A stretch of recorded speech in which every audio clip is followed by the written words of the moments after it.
Love music, live sport with Joe Ferry on RockSport Radio. Thank you for tuning in. You're listening to RockSport Radio. Love music, live sport with me, Joe Ferry. And I am joined in the studio by Michael Doyle from Greenock Morton. Hi, Michael. Hi, Joe. How you doing? I'm good, thank you. How are you? I'm, well, not so good after today's result. Well, yeah, exactly. So let's start off with today's score. So what do you feel went wrong? You could name a lot of things. I think they kind of had something to play for, which they're always going to come out on the front foot. And we obviously had a bit of pride to play for. We wanted to finish as high as we could, and we obviously didn't. But a lot of young boys get the opportunity today, which is a positive for the club as well. So you kind of tend to take the positives from the result. Obviously, a lot of young boy Darren Hines came in at right back today, get man of the match. And these are boys for the future. I think that's what the manager showed, that he's trying to build for next year. So obviously you can take a lot of negatives for it, but me myself, I've got to try and take as much positives as possible. So you're walking away from the match today and you're just trying to look ahead and be as positive as possible. But obviously last week's result as well was, super close, and it's kind of a bitter pill to swallow for you in particular, I guess, because it was so close. It was 2-1 and you scored that goal. Yeah. So it must have felt great to get the goal, but obviously disappointing with the overall score. I got interviewed during the week about it, and how does it feel about scoring your first goal. My first job is to defend, and in the game we lost 2 goals, so obviously the defence need to kind of look at themselves for that. It's obviously great to get a goal. Players that scored goals week in, week out, that's why they kind of make the big bucks, because at the end of the day they're goal scorers. But I think it's a disappointing to lose the game. I think about 6 or 7 games ago I said that it was in our hands to get into the playoffs, and we can only blame ourselves. We had to win all our games. It didn't happen, so it's disappointing. It's a bit of pill to swallow, obviously, because you see teams celebrating, Ayr won the league, things like that, teams into the playoffs, Dunfermline, Dundee United, Livingston. We wanted to be in there. We know we had a strong enough squad to be in there. So sitting in the change room today after the game, it's disappointing, because usually you have the next week you can kind of redeem yourself. We've got a good 6, 7, 8 weeks break now, and it's always going to play in the back of your head that you should have done better towards the end of the season, but you kind of need to move on. That's how football is. That's life. That's life, yeah. That's life, that's what you've got to say at the end of it. We're going to be back with Michael with a bit more, but next up it's Aerosmith. You're listening to RockSport Radio, love music, live sport. Happy Saturday. And I'm joined in the studio by Michael Doyle. Michael, welcome back.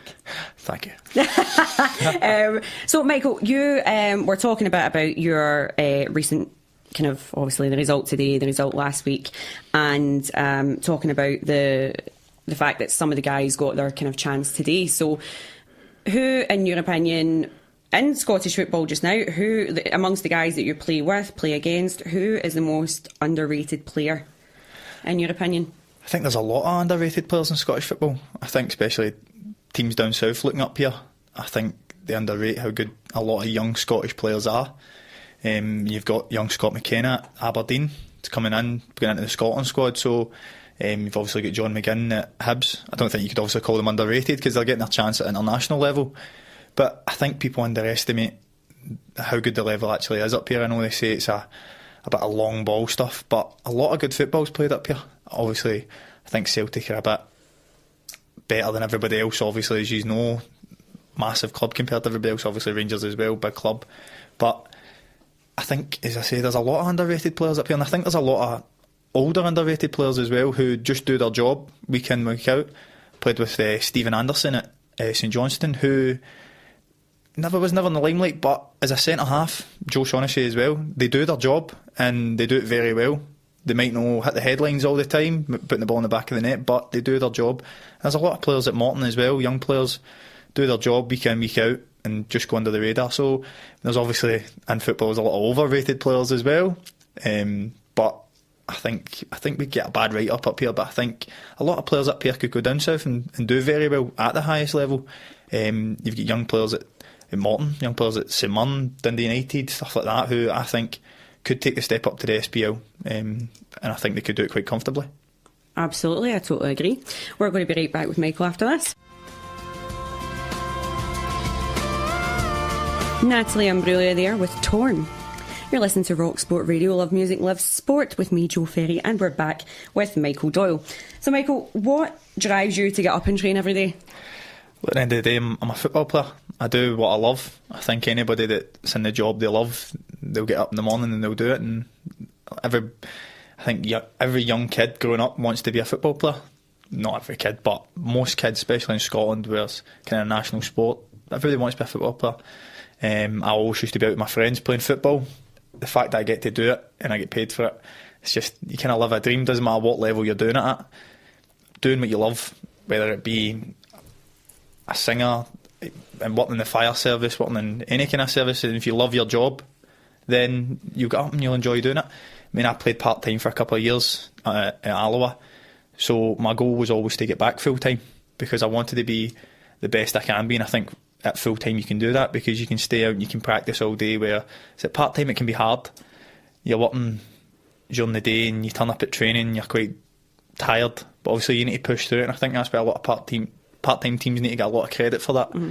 Teams like Dumbarton that have stayed in the Championship for so long, teams like Alloa that come up with all the leagues there, obviously they've just finished the playoffs today, kind of ruined a bit of a title party at Wraith Rovers, so obviously Alloa was one of my ex-teams, so I have to kind of have a wee shout out to them. But I think these players need a lot of credit because they work during the day and then have to do this at night. Even amateur players do that as well. They work during the day and then play football at night because they love it. For me, having to get up in the morning and go to football training, look, makes it easy for you? Makes it easy. The boys can always ask why I've got a lot of energy in the morning, and some mornings they think I'm just a pain because I never shut up. But you're a very positive guy.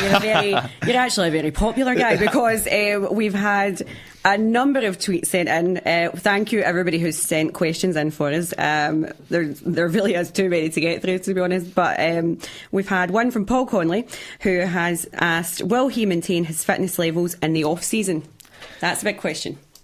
Look, I'm a very, very fit guy, but I do work on my fitness as well.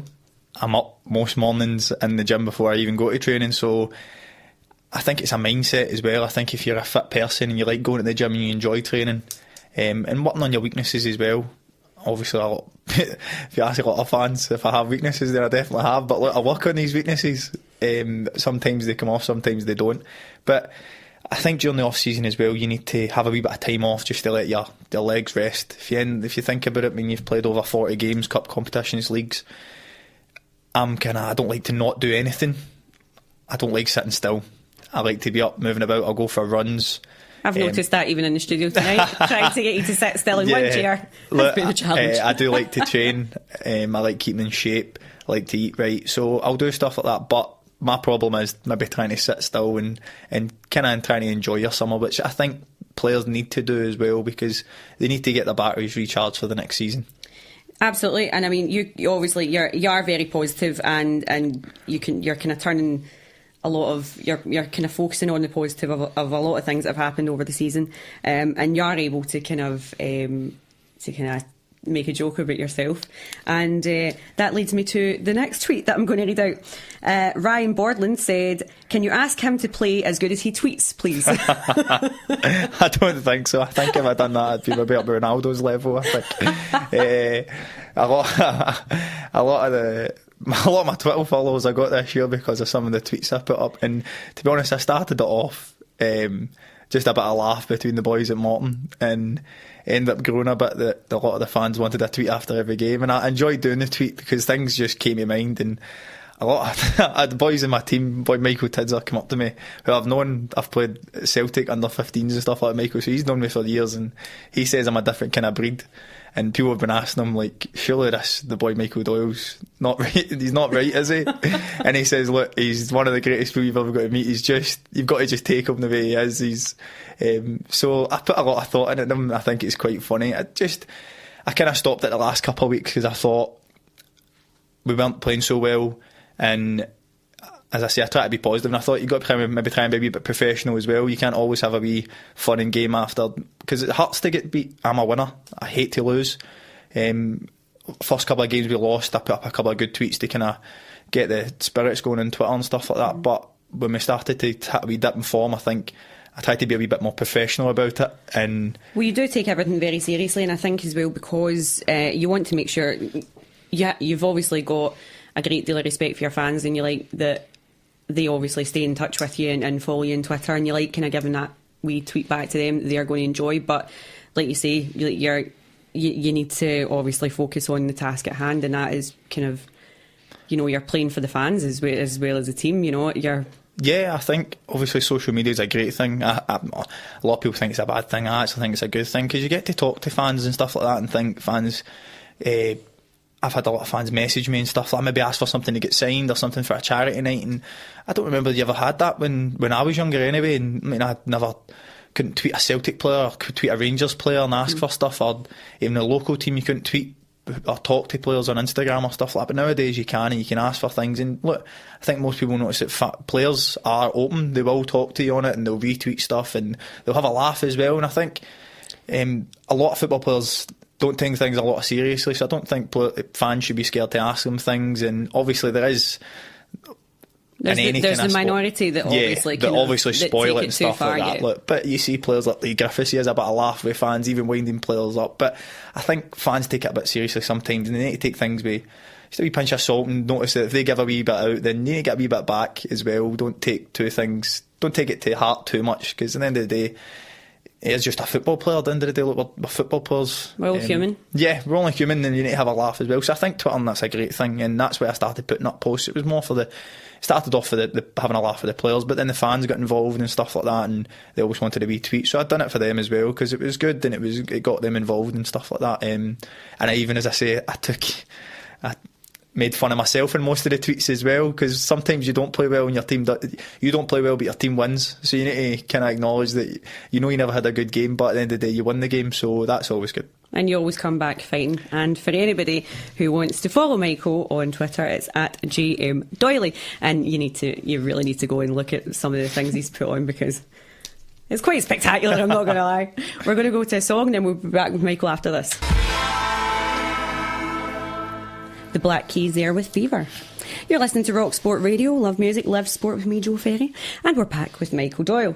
So Michael obviously had a few kind of tough games over the course of the season, so what's the morale like in the dressing room right now? Oh, well, after today it was pretty bad, obviously, which is hard to say for our changing room, because we have a very good changing room. We do, and that's one of the positives of being at Morton. I think if you ask anybody that's been interviewed that's been at Morton the last couple of years, our changing room's actually our biggest strength. Obviously, a lot of clubs can sign high-profile players and stuff like that to try and push up the leagues, but our major positive has been that we're actually good friends in the changing room. There's no fighting or stuff like that, no arguments. We all get on very well. It's like back playing with your friends, your mates, which a lot of football players will know. It's not always like that at football teams. Sometimes you get wee cults that sit together and stuff like that, but honestly at Morton, one thing you do is you get on very well with every player. I mean, I could go on a night out with every player, doesn't matter but one, you could turn up and you could have a good night with that person. So you're very close to everybody, but obviously today it was quite disappointing, especially the high of last year, getting into the playoffs, obviously into a semi-final and stuff like that. I mean, this season, if you take the whole course of the season, we've had good points and good bad points, but today we were a bit disappointed, obviously. I mean, it's a tough thing to come by, but it sounds like you're all kind of keeping each other. You're bringing each other, and you certainly seem to be the instigator of the positivity in it. Yeah, well, there's a lot of positive players in our changing room, but as I say, a lot of the boys tell me that I need to shut up sometimes, because I'm always at one level. I like to keep spirits high and stuff like that, and I always like to be active and doing stuff. The boys enjoy that in training as well and stuff. I'm always up to something. I think Thursday there I take Tids out of a chair, so I'm always up to doing something in the changing room just for a laugh as well, because these are guys you see every day, and I think you need to enjoy your time you spend with them. And I've said this to young players as well, when you get older, obviously when you go to retire and stuff like that, you ask any retired player, it'll be the players in your changing room that you'll miss training every day with these boys. Even you go to another club and you don't enjoy as much, you wish you could go back to enjoying football, so just enjoy it while you can. I mean, you're saying they'll miss the players, but I'm Assuming there'll be a few that won't miss you if you're taking them to cheers, but you'll maybe one of those distant memories. Keep the spirits up and stuff like that, just for a laugh. I walked about for a whole day at Halloween with a bed sheet on my head just for a laugh, kidding on I was a ghost. I think that was, it looks like something I still game just for a laugh, but that's just, I come up with stuff. I think I get it from my dad. I just come up with mental stuff in my head and I just do it. I don't really have any shame or stuff like that. I don't get nervous or embarrassed about stuff. I like to have a laugh. Excellent. We'll be back with Michael right after this.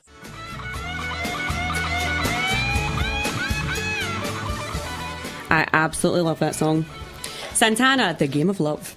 You're listening to RockSport Radio, Love Music, Live Sport with me, Jo Ferry. It's just went 10 past 11 and I'm still joined in the studio by Michael Doyle from Green Up Morton. Welcome back, Michael, once again. I know, don't think you're getting rid of me tonight, are you? You do talk an awful lot. I know. I never thought I'd bring somebody in this studio who can talk as much as me, but tonight I have met my match. So, one thing that really interests me, I think, about footballers is the whole superstition thing. I've heard of a lot of stories of a lot of guys, they have to they've got a kind of certain routine or a kind of procedure they need to go through, like, you know, pre-match. Yeah. I actually spoke to Greg Docherty, who plays for Rangers before, and his superstition, he told me, is he has to put on his right sock, his right boot, have it all laced up, and then go to the left, like you say, and it's just been his ritual for years.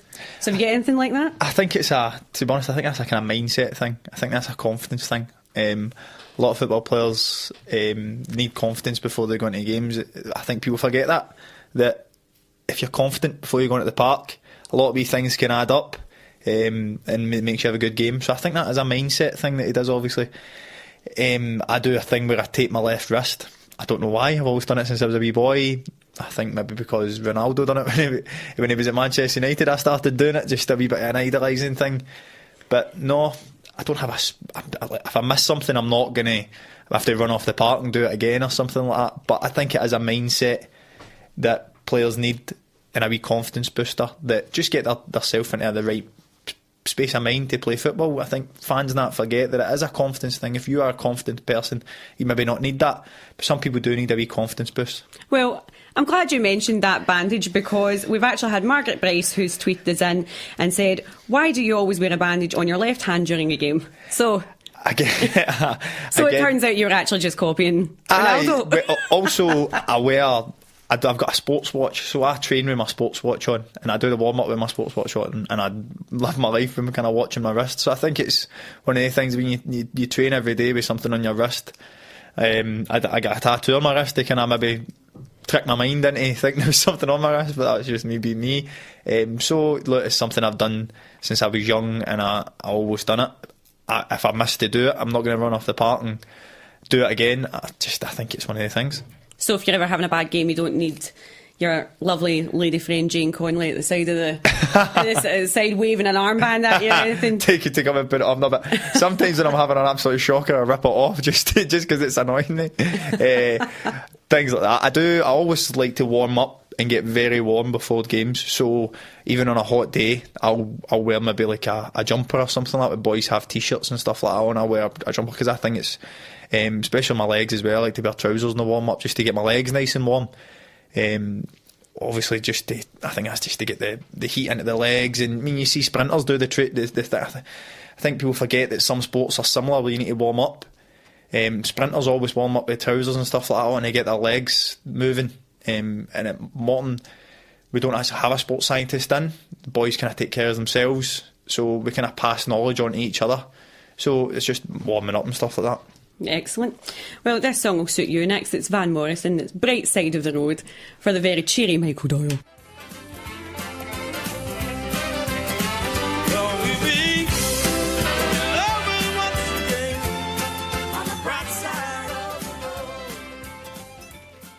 It's just gone 20 to 12 and we still have Michael in the studio with us, Michael Doyle of Green Up Morton, who was just telling me that he is going to be attending the PFA Awards tomorrow. If you don't know what that is, it's the Players Football Association Awards. So you're going to that tomorrow? Will the full team be there? No, we aren't actually. Well, most of us are going. Last year the whole team went because we had a player up for Player of the Year, and obviously Jim Duffy was up for Manager of the Year. So we felt that was all the whole team had to go. This year we didn't. So the boys are going along to support Tom Aware's in the team of the year, but going to meet fellow players and stuff like that as well, and just have a good night. Do you think it's a good kind of way to round up the season? Not our season at the moment, because we never got in the playoffs, which was our goal at the start of the season. So I think we're going to be disappointed for a while going through the summer. I think it's a good opportunity to kind of let your hair down and talk to players that you've played against all season. It's also a good place to meet people as well. I've always said that. I've said that to young players who might not be always want to be at the same club for the rest of their life. It's a great place to go and meet other managers, other players, and you've got it's a football community and stuff like that as well. So it's good to go and meet people, and it's good to have a place to kind of let your hair down. I mean, that's why we do the PFA. These boys have been voted by the players, so it's good to go and see who wins it. Excellent. And I imagine your Twitter will be on fire tomorrow, so we urge everybody again to follow Michael on Twitter. I might put a wee tweet up tomorrow, because I've been texted about it today. Obviously, I was a bit disappointed after the game today. I didn't want to put anything up that kind of summed up our season, but at the PFAs, I think, as I say, it's a good thing to go to. You go and meet people, and a good way to kind of let your hair down and stuff like that as well. Last year, the whole team went. I felt that was right that the whole team went. We actually had a game on the Tuesday after the playoffs. Obviously nobody was drinking or anything like that, but we went to support the manager, who rightfully so was up for Player of the Year, and obviously Ross Forbes was also up for Player of the Year.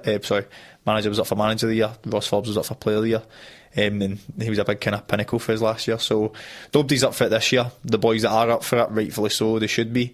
So we're going along and have a good night, and Peter Martin's always good to have a bit of a laugh on the stage, so it's always good, the stories and stuff like that come out. It's a good way to go and support other players as well, because obviously when you are on the pitch it gets very tense, and it's very kind of high spirited, and you're going head to head with these guys, and it's actually good, I suppose, to then kind of meet them for a drink and be like, definitely, I think no hard feelings. Especially obviously you get your Celtic and Rangers, they're the old firm derby. For Morton it's St Mirren, obviously Morton and St Mirren's a massive derby over this side of the city, so I think people need to remember it's all football players, and much competitive it is on the park. I always say there's no friends in football. One season these can be your mates on the park, next season these are guys that you need to try and stop, and you need to be the best against them. So at these kind of events it is good that you got to talk to a lot of people and stuff like that, so I'm looking forward to it. See who wins the big awards. Excellent. And as ever, congrats to all who have been nominated, and good luck. Yep. And we'll see how that pans out tomorrow. We're going to be back with Michael just right after this. Band of Skulls there with Nightmares. You're listening to RockSport Radio with me, Jo Ferry, and I am joined once again by Michael Doyle from Morton. So it's obviously been a season of ups and downs for you. Will you say, if you could sum the season up in one word, Michael, what would it be? Probably ruthless. Yeah, probably ruthless. I think that's the word we can kind of use, because we've made mistakes throughout the season and teams have been ruthless against us and took their opportunities, whereas we haven't capitalised on other teams making mistakes, so we've probably been the other kind of side of that. We've not been ruthless enough. So if I had to say that, it would be that kind of word. I think we need to get more ruthless in front of goal and put balls in the back of the net, and then don't make as many mistakes. I think that's kind of the word that I've kind of summed up this season for me. Quite rightly so, and the fans have followed you, undoubtedly through the ups and the downs, and if you could send out a message to all the Morton fans right now, what would that be? Just obviously say thank you.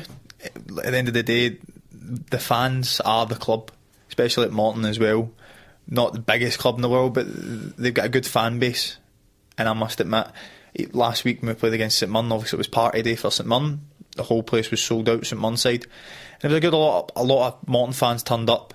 And even though it wasn't going to be a good day, even if we'd have won the game, it was still title day for St Mirren. I mean, these fans still turned up, even though that they were going to be right against, outnumbered by all these other fans. I think you've got to just hold your hat up to that and say, well done, and we appreciate it. The players definitely appreciate it, definitely throughout the season, because I mean, travelling away up to Inverness isn't easy, especially guys that work Monday to Friday, and then a Saturday to go away up to Inverness, and they obviously make a good day of it, going all the way up.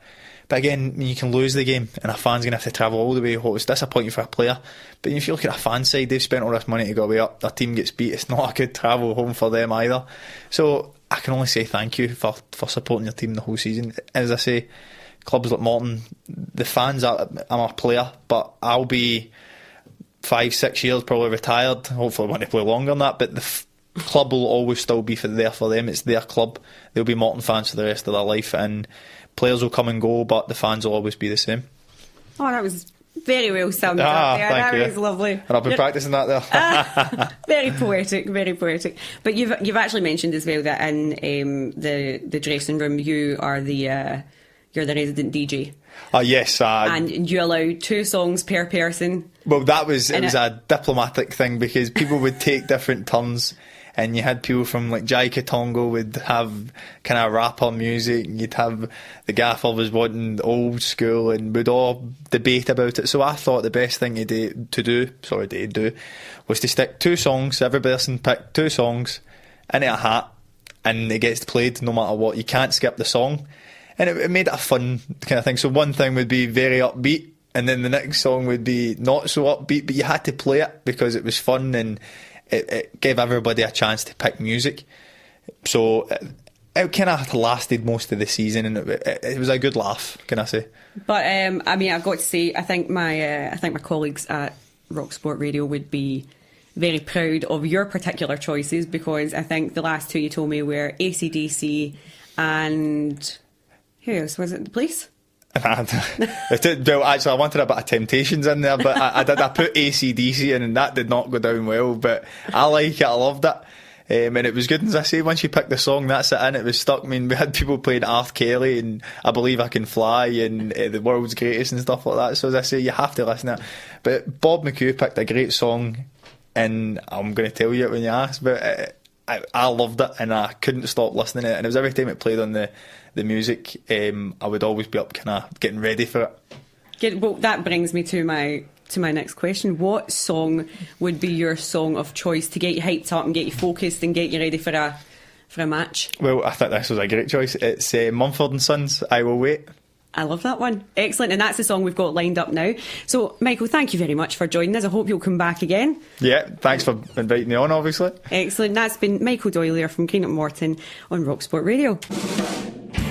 Love music, live sport with Jo Ferry on RockSport Radio.